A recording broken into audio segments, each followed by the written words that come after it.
This week's parsha we learn about the birth of the Shvatim, the marriage Yaakov and Rachel and Leah, the switch that Lavan did, and then we find in Psukim when the Shvatim start being born, Vayar Hashem ki snua Leah v'iftach es rachma. Hashem saw that she was hated. Leah was hated. Snua, it's a very harsh word. She was hated. And Hashem gave her children. Rachel doesn't have children until much later when Yosef and Binyamin are born. Vatar Leah v'tel ben, the first child is born. Reuven ki yomer Hashem b'ani. Hashem saw my poverty. What's my poverty? My suffering. Hashem saw my suffering and gave me a son. The second son, Shimon ki snua, Shama Hashem ki snua anochi. Hashem heard that I was hated. Hated. Leah is hated. Let's see the pasuk before. Vayehav gam es Rachel mi Leah. And Yaakov loved Rachel from Leah. What does it mean? Maybe more than Leah, but he loved Rachel. He loved Leah. The pasuk says clearly. Kliyakar asks Sestira. In one pasuk it says Yaakov says he loves Rachel. He loves Leah, and here it says she feels hated. So much so that the first two Shvatim's names, Reuven and Shimon, are based on the fact that Leah feels hated from Yaakov. How could that be? Rabbi Lord Jonathan Sachs, Hashem should send him a full shalema. And he says, and I saw it in other places, other contemporary mefarshim that explain this idea. What does it mean? On the one hand, we see Yaakov loves Rachel, loves Leah. On the other hand, it says that she feels hated. It could be that Yaakov Avinu, on his level, the Heilige Yaakov Avinu, of course, did not harbor any ill will against Leah after the whole story. He knew that it was Lavan. He knew what happened. And he was Michael. He said, fine, I'm Michael, and not only I'm Michael, I love you. I love Rachel. I love Leah. I love my two wives. I love them both. But the Torah and HaKadosh Baruch Hu himself is a witness to the fact that deep down there still lingered some coldness between Yaakov and Leah. So much so that at a certain level Leah still felt hated. Until Levi was born, says the Torah, now this time I have 3 children, a quarter, we know there's going to be four wives, now I have my portion, now of course Yaakov has to love me, now I know that Yaakov is with me. Until then she still felt the lingering hatred, because the emotion of a person is so subtle and so deep that even if Yaakov himself says, I love her, I love Yaakov, Rachel, I love Leah, still on a very, very deep subconscious level, Leah still feels hated by Yaakov. The feelings still linger years and years after this happened, but 14 years later, there's still a feeling Yaakov still feels that Leah still feels hated by Yaakov. Very, very, very, very startling chidush and a musar haskel. How careful we have to be not to hurt other people's feelings. Can be many years can go by and the person can say, I forgive you, nothing, don't worry about it, nothing happened.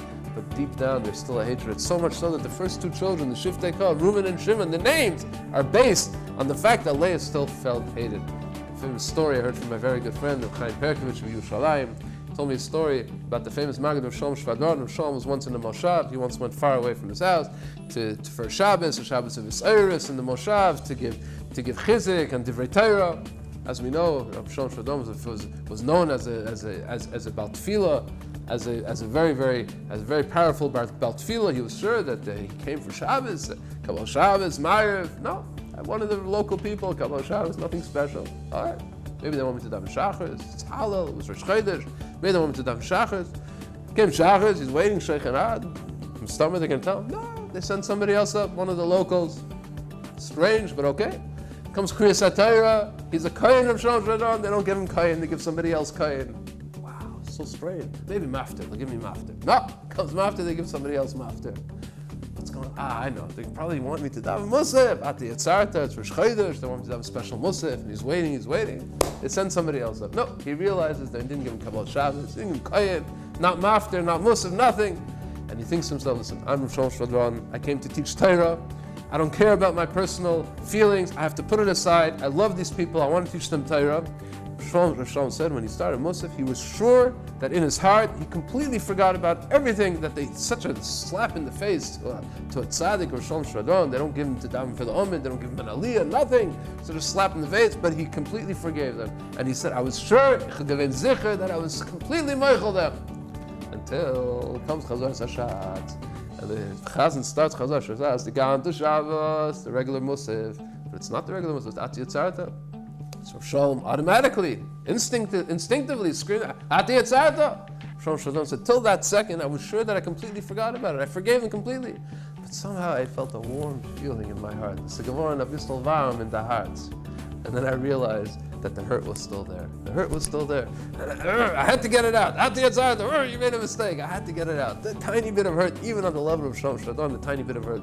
We cannot underestimate the power of emotion, emotional pain from one person to another. Chas v'shalom. People have to be so careful not to insult other people, not to hurt other people, and we have to realize how deep that even on the level of Yaakov and Leah, years later, Vayar Hashem ki snua Leah. Hashem himself is eidos that Leah still feels hated after so many years. And as much as Yaakov shows that he loves Leah and is all forgiven, still there's this hatred that remains. We have to be so careful with the emotional feelings of other people, especially our spouses, especially people that are closest to us. Good Shabbos.